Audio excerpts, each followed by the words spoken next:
Today I will show you how to piece the traditional log cabin quilt block. My name is Andy and this is True Blue Quilts, a place to enjoy, experiment, and excel as you quilt. Let's take a look at how to construct a log cabin quilt block.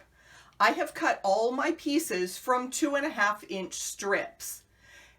It works with any size strip, so that's the beauty of the log cabin construction. Once you understand how all the pieces fit together, you can make them with any size logs. You can expand the number of rounds that you do around that center square and make a block as big or as small as you like. There are even some interesting versions where one side of the block uses thinner pieces and the other side of the block uses larger pieces, and it gives you a really pretty curved effect.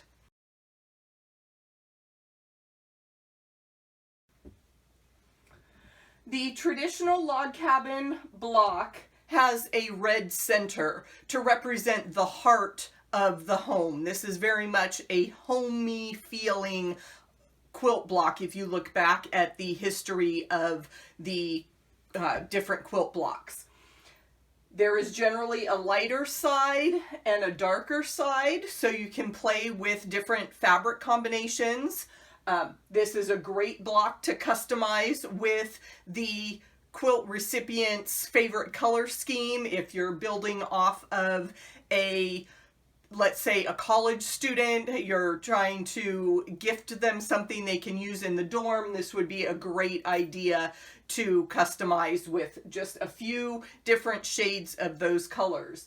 As you can see with my layout, I have built out from light to dark within those two color families. So for my light fabrics, I look for something that has more white in the print, and then I found some solid colors that were in that medium range, and then I went to the deeper, darker shades of the colors to build that last round. So building a log cabin, we are going to pair up our smallest squares. So starting with the light fabric, you make that the same size as the center, and then you would make the next piece the total of these two put together. And then these two pieces are the same size actually, and then you would just add whatever the 3 dimensions are, plus your 1/2-inch seam allowance. So as I said, I've started with 2.5-inch strips.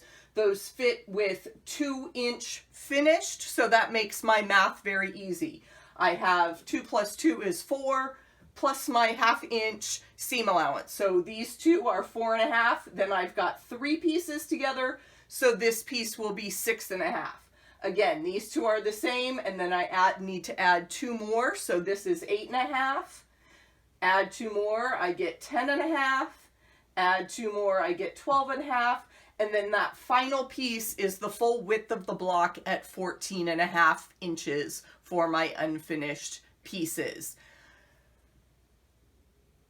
Once you've got all your pieces laid out, it is time to go to the sewing machine. So grab all your pieces and I'll meet you at the machine and we will stitch the log cabin block together. A log cabin quilt block is built from the center out. So I will begin with my center square and the first piece. It really doesn't matter if you start with the light or the dark fabric. The way I cut today, I am pairing my light half of the quilt first. So I will line up those pieces and just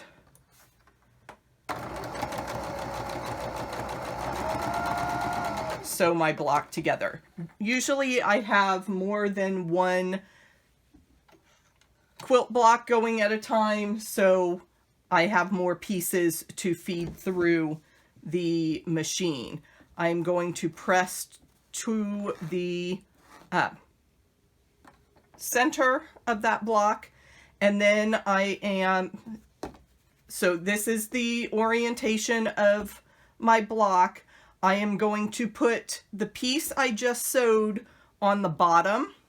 So rotate that 1/4 of a turn and then add my next piece. And I'm going to flip this upside down because I always prefer to have a piece of fabric with no seams down on the machine bed and feeding through the needle with that solid piece first.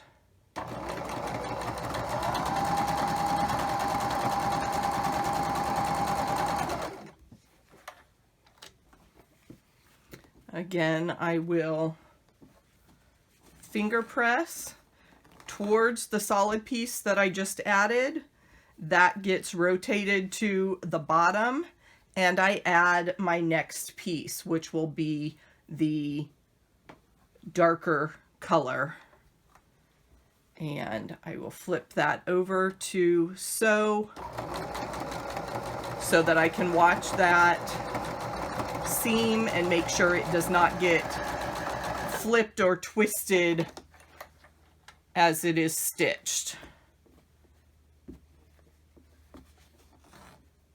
Press towards the new piece, rotate that down to the bottom of your block, and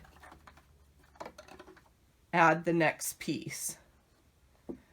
If it makes you more comfortable to pin, go ahead and do that. I tend to just hold my pieces when I don't have any seams to match. I can just keep things flowing without pins.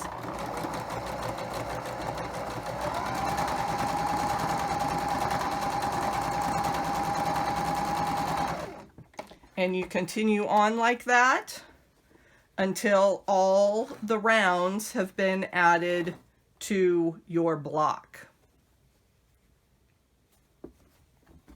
Piece you added always goes towards the bottom, and then you can add the next piece. You would, if you sewed your piece in the wrong place, you would notice very quickly that it got out of proportion.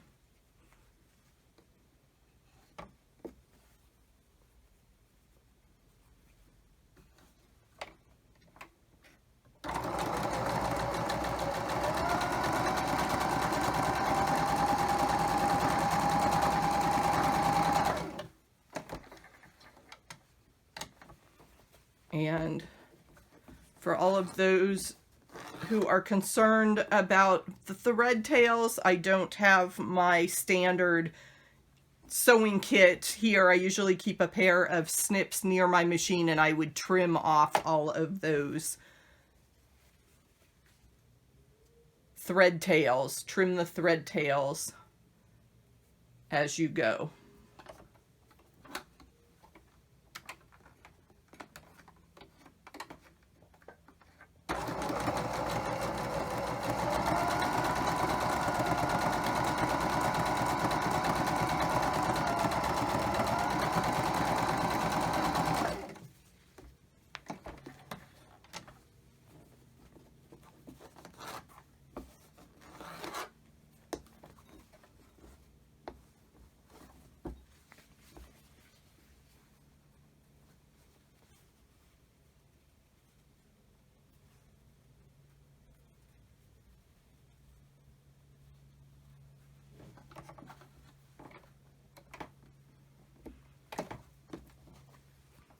If you find that your piece is a little shorter, I just center that in my block.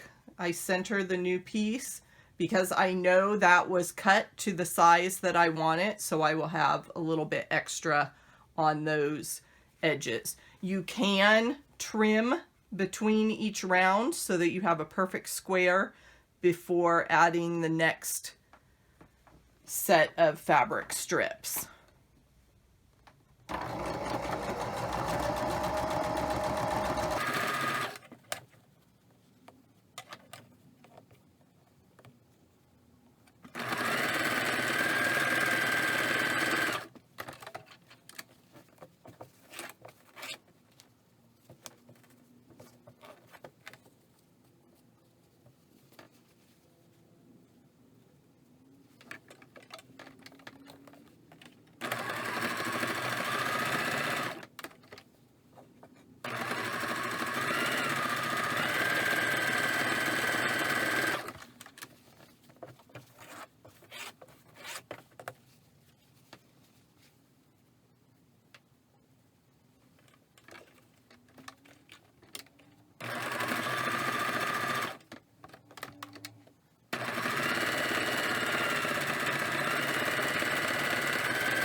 And we have one of our log cabin blocks sewn together.